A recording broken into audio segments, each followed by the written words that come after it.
হরে কৃষ্ণ, রাধে রাধে। নমস্কার, আমি রিমি। রিমিস ভার্সন এই চ্যানেলের পক্ষ থেকে আপনাদের সকলকে সুস্বাগতম। আশা করছি ঈশ্বরের কৃপায় আপনারা সকলে ভালো আছেন, সুস্থ আছেন। এবছর লোটন ষষ্ঠী বা লুণ্ঠন ষষ্ঠী কবে পড়েছে, এই ব্রতের জন্য কি কি দ্রব্যের প্রয়োজন এবং এই ব্রতের বিধান কি, এই ব্রত করলে কি ফল পাওয়া যায় এবং লোটন ষষ্ঠীর ব্রতকথা সম্পর্কে জানবো আজকের পর্বটিতে। আশা করছি দর্শক বন্ধুরা পর্বটি আপনাদের ভালো লাগবে, তাই সম্পূর্ণ পর্বটি দেখার অনুরোধ রইল। এবছর লোটন ষষ্ঠী বা লুণ্ঠন ষষ্ঠী পড়েছে 13ই শ্রাবণ 1432 বঙ্গাব্দ এবং ইংরাজি 30শে জুলাই 2025 বুধবার, অর্থাৎ আগামীকাল। এই ব্রত শ্রাবণ মাসে শুক্লপক্ষের ষষ্ঠী তিথিতে এই ব্রত করতে হয়। এই ব্রত একমাত্র স্ত্রীলোকেরাই পালন করে। আগামীকাল বুধবার সূর্যোদয় হবে 5টা 9 মিনিটে এবং সূর্যাস্ত 6টা 18 মিনিটে। ষষ্ঠী রাত্রি 2টো 28 মিনিটে এবং হস্তা নক্ষত্র রাত্রি 10টা 49 মিনিট। শিবযোগ রয়েছে প্রাত 5টা 16 মিনিট এবং কৌলবকরণ দিবা 1টা 45 গতে, তৈলিতকরণ রাত্রি 2টো 28 গতে, গড়করণ। ওই দিন অমৃতযোগের শুভ সময় হলো দিবা 7টার মধ্যে ও 9টা 32 গতে, 11টা 14 মধ্যে ও 3টে 28 গতে, 5টা 10 মধ্যে এবং রাত্রিবেলায় রয়েছে 6টা 46 গতে, 9টা 1 মধ্যে। আরও একটি সময় রয়েছে 1টা 32 গতে, 5টা 10 মধ্যে এবং মাহেন্দ্র যোগের সময় হলো দিবা 1টা 46 গতে, 3টে 28 মধ্যে এবং রাত্রি 9টা 1 গতে, 10টা 31 মধ্যে। এই লোটন ষষ্ঠী বা লুণ্ঠন ষষ্ঠী ব্রতের জন্য যে যে দ্রব্যের প্রয়োজন হয় সেগুলি হলো ঘি, তরকারি, আখের গুড়, ফল, ডাব এবং মিষ্টান্ন। সন্তানের মারাই একমাত্র এই ব্রত করবে।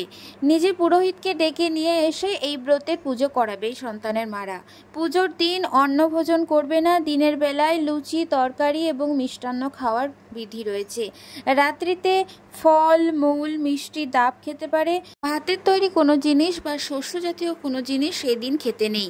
এই লোটন ষষ্ঠী ব্রত পালন করলে ছেলে মেয়েদের অকল্যাণ এবং অকালে মৃত্যু হয় না। আজ ষষ্ঠী পূজার পরে মায়েরা অবশ্যই একটিবার হলেও এই লোটন ষষ্ঠীর ব্রত কথা শ্রবণ করবেন।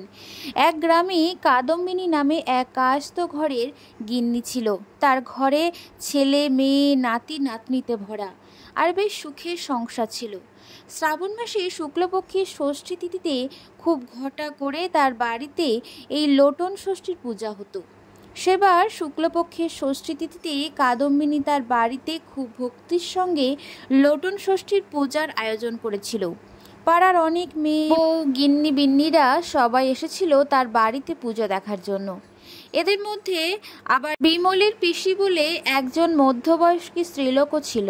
এই বিমলের পিসি পরের জিনিসের উপর বেশ লোভ ছিল। পুজোর দিন সবাই পুজো দেখে আর প্রসাদ নিয়ে যে যার বাড়ি চলে গেল। শুধু বসে রইল সেই বিমলির পিসি। কাদম্বিনী সব জিনিসের গোছগাছ করছে। এমন সময় ভিতর বাড়িতে কে যেন কাদম্বিনীকে ডাকলো। কাদম্বিনী বিমলের পিসিকে বলল, তুমি তো এখানে আছো, দেখো যেন ইঁদুর বিড়ালে কোনো জিনিসে মুখ না দেয়।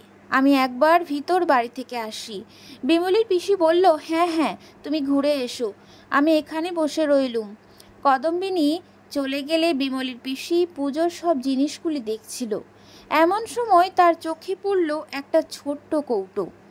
সে একবার এদিক ওদিক চেয়ে দেখল, তারপর কৌটোটা খুলেই ফেলল। কৌটোটা খুলতেই তার চোখে পড়ল সোনার তৈরি 6টি লোটন।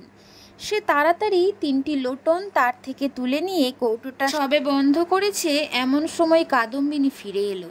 তার মনে একটু সন্দেহ অবশ্যই হয়েছিল, কিন্তু সে কিছু বলল না।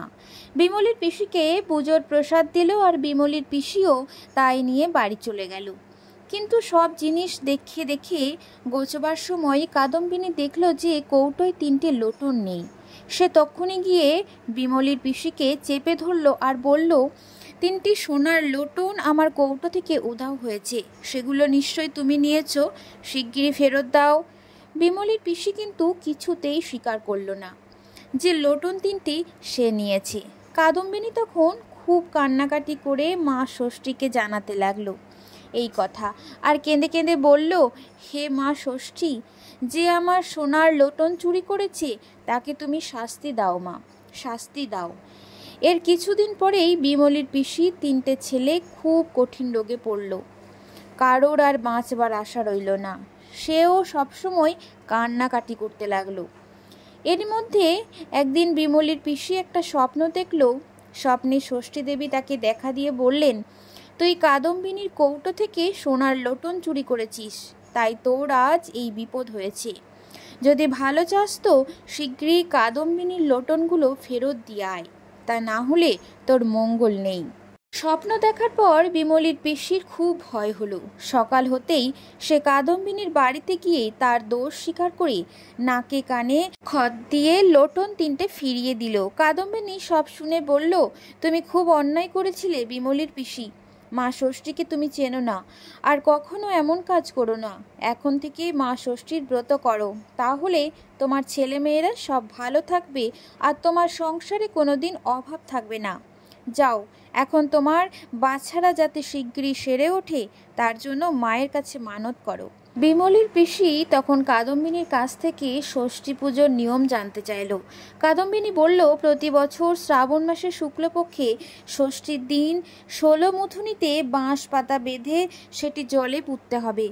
আর যে কটি ছেলে তাদের কল্যাণের জন্য 3টে জালি ঝিঙে আর কড়াই ভেজানো দিয়ে খুব ভক্তি করে মা ষষ্ঠীর পুজো করতে হবে। পুজোর শেষে ব্রত কথা শুনে তবে জল খেতে হবে।